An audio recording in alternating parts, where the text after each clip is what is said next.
Hey guys, today I'm going to explain to you how to swap some 4th gen seats into a 3rd gen Dodge Ram quad cab. The seats that I got were from a 2013 Ram 1500 crew cab, and the only thing I haven't finished installing yet is the center jump seat in the middle, because the 1500 has a center console that goes right up to the dash, so I need to order the brackets from Dodge to mount the center jump seat. And I will put a link in, I will put in the description the part numbers that you need for those brackets. And also to mention in this video that you should unplug the side airbags in the seat before doing anything with the wiring, because you don't want to accidentally set those off and ruin your seat. There's a zipper on the back slash side of the seat that has, you just zip that up, and there's a plug in there that you can unplug from the airbag on both the driver and passenger side seats, and then you should have no problems with airbags going off. Also, I'm going to be putting out a wiring diagram and an instructional video showing how to completely wire in the front heated seats.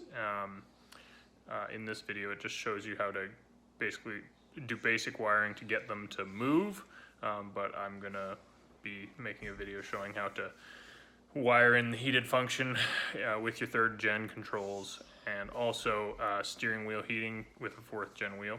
So it's gonna kind of be ongoing when it comes to that. Yeah, if you could like, subscribe, and share, that'd be great, because I need more motivation to keep making these videos. And yeah, enjoy. Alright guys, so today we're going to talk about the 4th gen seats swapped into the 3rd gen. I am mostly done. I started this channel after I'd already started swapping these in, but I can still walk you through it anyways, and hopefully it helps you out. So on these front seats, these are out of a 2013 Ram 1500 Sport, and they're direct bolt-in. I haven't put in the jump seat yet, because I need to order some brackets from Mopar. They're cheap, they're like 10 bucks each, and there's 4 of them, so it ends up being like 40 bucks. Okay, so like I said, direct bolt-in. Front bolts, there's 2 there. Back bolts, 1, 2. Same thing on the other side, and you'll have them directly mounted in, no problem. So the only other thing you got to worry about is your power, if you went for the power option.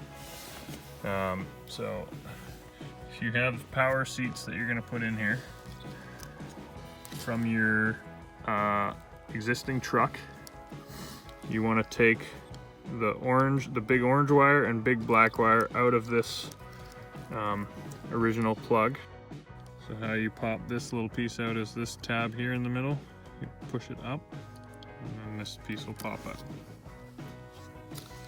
So once you get to that point, then you take your little flat blade screwdriver, and you see how there's a little tab, a little gray tab right underneath. You would wedge your tiny screwdriver in between on this side of the wire. Not this side of the wire, this side of the wire. The tiniest screwdriver you have. And once you have it jammed in there, then you pull both the screwdriver and the wire out at the same time, and then you'll be left with these little spade connectors, and you just plug them onto, this is the one on the new seat. Just plug them onto here, and your existing wire that you're plugging it into, red wire here, and the black wire here on the top. Those are the 2 that you're going to plug it in inside there. you'll have the seats in and you'll be able to move them with those controls, with those 2 wires hooked in. The only other thing you're gonna have to do is switch over these seat belts, because your 4th gen seat belts are not gonna fit your 3rd gen latches. So this is just Torx down here. You buzz that out, and your older style buckles will mount right in there on here and also on your passenger side. Now the back is a little bit more of a chore. Thing in here quite snug for the leg room. It's not that great, but I opted for less leg room and more of a slant to the backrests because I hated how the stock seats, the backrests were like pretty much upright. So what you need to do for this is what a lot of guys are doing is they'll be slicing off the bracket back here, right by the bolt. They'll be slicing it off like to here, basically. And I didn't want to do that because I wanted to keep the slope of the seat. So this bolt is in the original hole on these seats. And what I did was, at the front of these seat brackets, there's a locating pin. You can see it right here.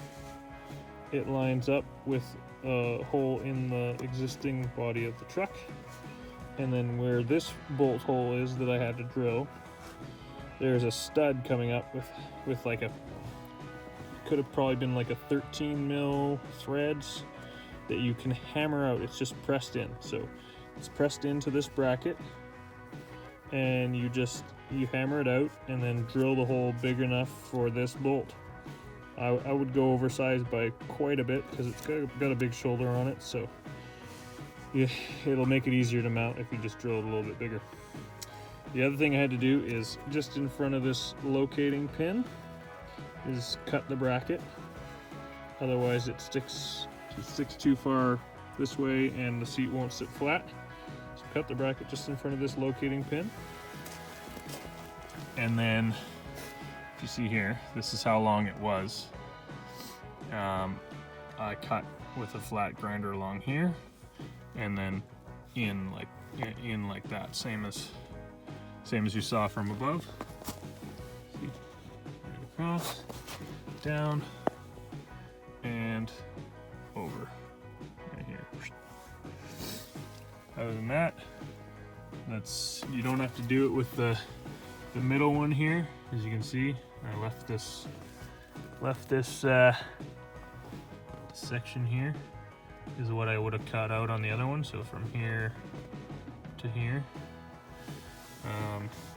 I mounted the seat belts in these holes in the front, whereas before they would have been mounted in the back hole, which they don't reach because now the bottom of the seat is angled out more from the back of the cab, so the seat belts aren't long enough.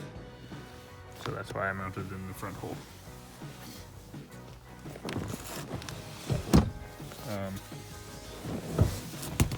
On this back part here, where the seat folds down, there's these hooks here and here, and so this one, as you can see, was mounted here before. And so what I did was I took both bolts out because they were here, and then these little bracket thingies, they move, right?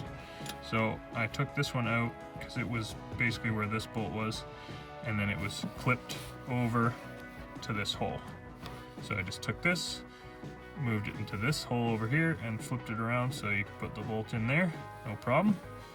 I also flipped this bracket because before it was the other way, which would make it higher. And then over here I just used a self-tapper straight into the steel, and it works good. You can I didn't worry about doing this side. I could do the same on this side if I get around to it and feel like it, but holds pretty solid like this. Show you here. So you just tip it back, push the seat down, and it doesn't move at all. Moving around to the other side. So on this side, same idea. Same thing over here. Cut it off just in front of this locating stud that faces down, all the way over, all the way to the front here. And this is kind of nice because it actually holds the carpet down. And then at the back, that's the original mounting hole. I didn't have to modify anything back there. Seat belts for this seat are still mounted in the original mounts here and up through the seat. Like I said, this one and the other side I mounted on this front hole rather than the back, and I didn't have to cut anything off of here as well. But like I said, here and here there was a stud coming up, probably about 13 millimeter, and it was just pressed into this bracket of the seat. You just hammer it out and then drill the hole big enough for this. I went a little bit oversized, about the size of the head of the bolt rather than the size of the actual bolt itself, because there's quite a big washer slash shoulder on here, and so you don't really need to have it that precise, and it'll make your life way easier. For this seat, the back hooks I actually hooked on when I mounted the seat in the truck, so the back doesn't unhook because the hooks are too high on this one, so when you fold the seat up it doesn't actually lift high enough off the hooks. But I didn't really care. All I care about is the base tipping up. I didn't really care about the top tipping down.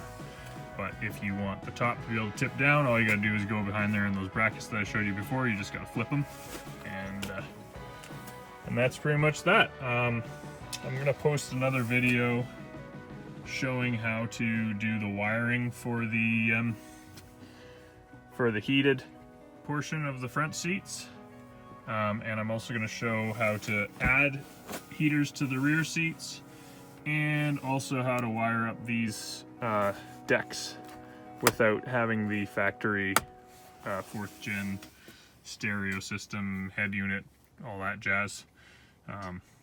All that's to come. If you enjoyed this video, like, subscribe! Yeah!